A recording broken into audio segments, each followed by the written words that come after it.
Assalamualaikum warahmatullahi wabarakatuh. Kami di sini akan menerangkan tentang materi sistem linier, yang mana saya akan memperkenalkan diri dulu. Saya atas nama Muhammad Nurdin, semester 4 prodi elektro, dan teman saya Ahmad Tasri, Muhammad Marus, dan Kepolisian. Saya akan menerangkan tentang sistem linier. Apa itu sistem linier? Sistem linier adalah sistem dengan sifat khusus berupa linearitas, artinya hubungan masukan dan keluaran bersifat linier. Jika digambar pada grafik, hubungan ini berupa garis lurus. Sistem linier merupakan suatu sistem yang sifatnya memiliki suatu ketetapan atau bisa dibilang sebagai sistem yang fixed. Sistem yang seperti ini dapat digambarkan sebagai berikut. Karakteristik sistem. Karakteristik sistem adalah sistem yang mempunyai komponen-komponen, batas sistem, lingkaran sistem, penghubung, masukan, keluaran, pengelola, dan sasaran. Komponen.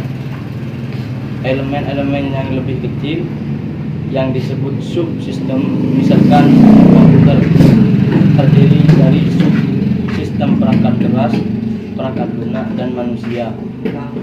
Elemen-elemen yang lebih besar yang disebut suprasistem, misalkan bila perangkat keras adalah sistem yang memiliki subsistem CPU, perangkat 1/0, dan memori, maka subsistem perangkat keras adalah sistem komputer.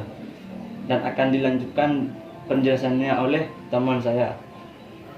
Baik, melanjuti penjelasan dari Imamuddin, saya akan menjelaskan tentang boundary, batasan sistem.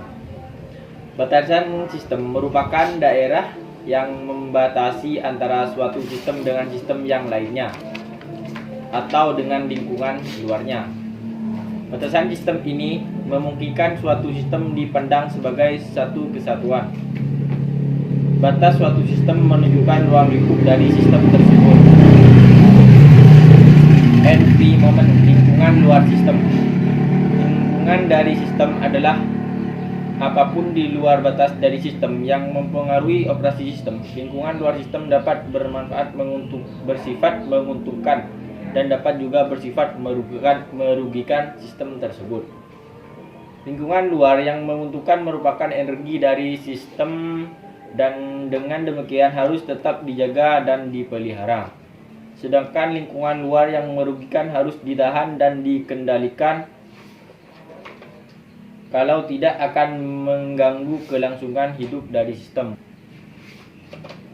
Interface, penghubung sistem. Penghubung merupakan media perantara antara subsistem. Melalui penghubung ini memungkinkan sumber daya mengalir dari satu sistem ke sistem lainnya.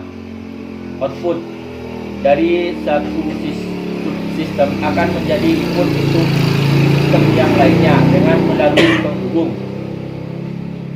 Dapat berinteraksi dengan subsistem yang lain membentuk satu kesatuan. Input, masukan. Masukan adalah energi yang dimasukkan ke dalam sistem. Masukan dapat berupa maintenance input dan sinyal input. Maintenance input adalah energi yang dimasukkan supaya sistem tersebut dapat beroperasi. Sinyal input adalah energi yang diproses untuk didapatkan keluaran. Baik, cukup segitu penjelasan saya dan akan dilanjutkan oleh teman saya yaitu Muhammad Mahros. Oke. Melanjutkan penjelasan dari teman saya ini, yaitu proses. Suatu sistem dapat mempunyai suatu bagian pengolah atau sistem itu sendiri sebagai pengolahnya. Pengolah yang akan merubah masukan menjadi keluaran. Suatu sistem produksi akan mengolah masukan berupa bahan baku dan bahan-bahan yang lain menjadi keluaran berupa barang jadi. Objek dan goal atau sasaran dan tujuan sistem. Suatu sistem pasti mempunyai tujuan atau sasaran. Kalau suatu sistem tidak mempunyai sasaran, maka operasi sistem tidak akan ada gunanya.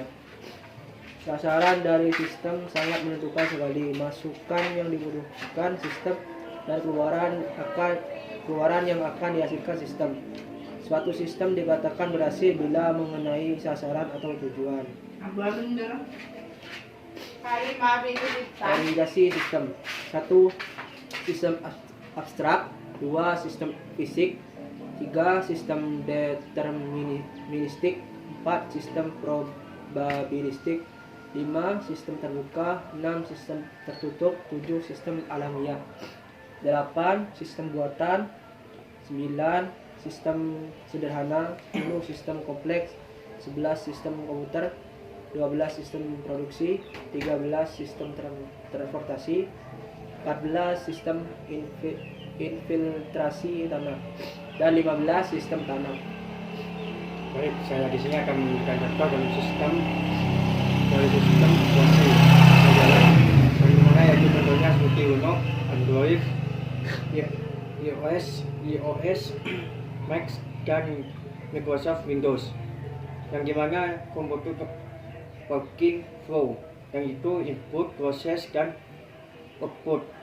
Yang proses itu dibagi satu, yaitu strategi kan strategi dibagi menjadi dua, yang dimana yaitu priming, store, dan strategi. Dan yang priming store yaitu terdiri dari ROM, RAM, dan EPROM. Sedangkan sedangkan strategi yaitu DVD, hard disk, dan USB flash disk. Mungkin itu contoh dari sistem linear operasi. Baik, cukup dari kami. Saya ucapkan terima kasih. Assalamualaikum warahmatullahi wabarakatuh.